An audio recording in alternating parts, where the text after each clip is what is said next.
Gumawa mga Tomodachi. Meron po tayong isang Tomodachi na nakita at nakasama. Kasama po natin siya sa sa buhay sa cruise ship. Kaya magtatanong po lamang po tayo ng mga ilang bagay, mga ilang tips, magbigay ng inspirasyon at motivation para sa mga aspiring seafarer diyan sa Pilipinas. Ano nga palang pangalan mo? Ay, ako nga pala si Richard Mabalot. Yan, taga saan ka naman sa atin? Yan.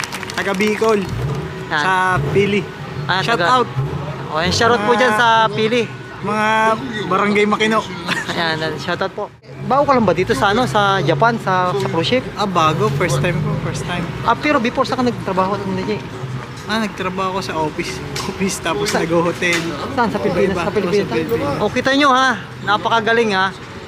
Ibig sabihin wala kang experience sa Wala.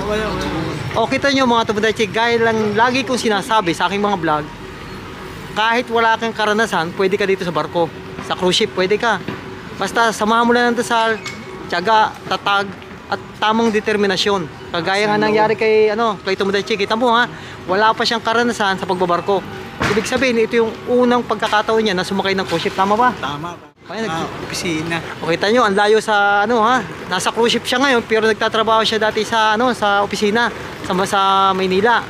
Kaya sabi ko nga, kung talagang meron kang pangarap at meron kang nais marating, sundan mo lang. Tama yan.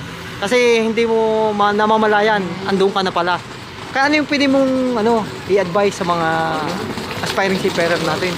Advice ko lang sa inyo, kung gusto nyo talagang magbarko, focus lang kayo sa goal, lakas ng loob.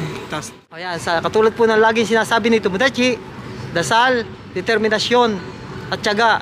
Kasi hindi mo mararating ang isang bagay kapag hindi mo ito pagtsatsagaan, sasamahan ng determinasyon. Siyempre, higit sa lahat yung dasal nga po mga Tomodachi. Kasi hindi mangyayari ang lahat ng yan kapag hindi tayo magdadasal doon sa itaas.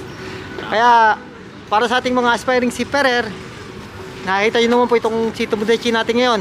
Narinig at nakita nyo po, wala po siyang karanasan sa barko. Unang sakay niya po ng cruise ship, galing pong Maynila.